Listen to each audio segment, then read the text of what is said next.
Jutri bo 3 mesece od zadnje zmage Krčanov v prvi ligi, proti Kopru doma z minimalnih 1:0. Tokrat pa so gostovali pri nogometaših Krke, to je bil pravi lokalni derbi. Tole je že prva akcija dvoboja, priložnost za goste in neverjetno priložnost je zgrešil Poljanec, ki je bil sam pred vrati, ostala je pri začetnem rezultatu. Še ena priložnost za goste, oddaleč je nekoliko previsoko meril Žiga Jurečič. Potem pa 17. minuta, žoga pred vrata in zadev je Dangubić. Prvi gol v prvi ligi tega nogometaša podal je Fuček, ki se je dobro znašel, Dangubić pa je žogo zabil pod prečko za prednost Krke 1:0. Napaka v obrambi gostov, sam je ostal Dangubić in žoga je končala v mreži.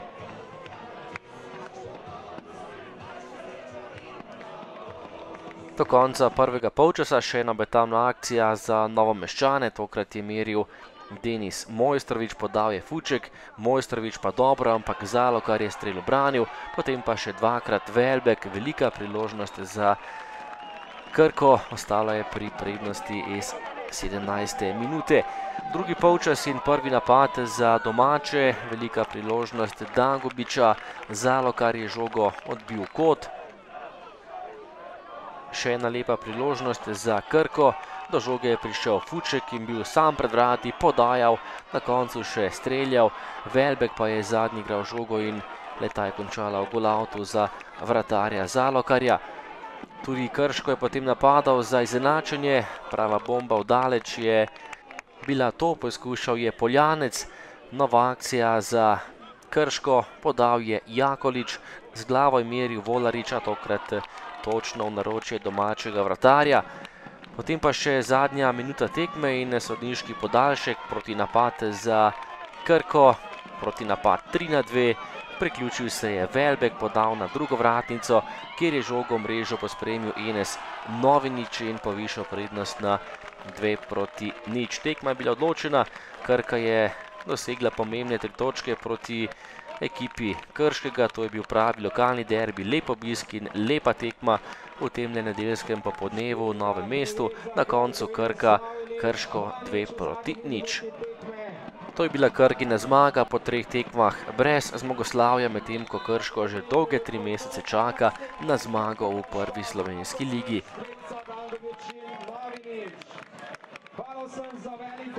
Vedeli smo, da bo trda tekma. Taki derbi lokalni so zmeraj nepredvidljivi. Tako da mi smo se pripravili dobro na to tekmo, na to srečanje. Vedeli smo, da imamo mogoče malo več kvalitete v posameznih igralcih in dobesedno smo na ta način tudi izkoristili danes. Mislim, da smo tekmo odlično začeli, bili prvi 15 minut mi ekipa, ki je dominirala, narekovala tempo, je imeli zicer, žal nismo zadeli. Domači so potem iz neke situacije, sploh točno vem, kaj je bilo, nek center, igralci je bil sam zadev. Takrat so prevzeli niti igre in so bili do polčasa boljši. Drugi polčas mislim, da še na 15 minut enakovredna tekma, zadnje pol ure smo bili mi tisti, ki smo pritiskali. Tudi na koncu veliko tvegali, iskali ta izenačujoč gol, smo bili čisto odprti in potem, če ga ne daš, ponovadi se za ne kontre zgodi to, kar se je v 93. Tako da mislim, da je bila dosti izenačena tekma in po igri in po šansah, žal je pa očitno prevladala kilometrina domače ekipe.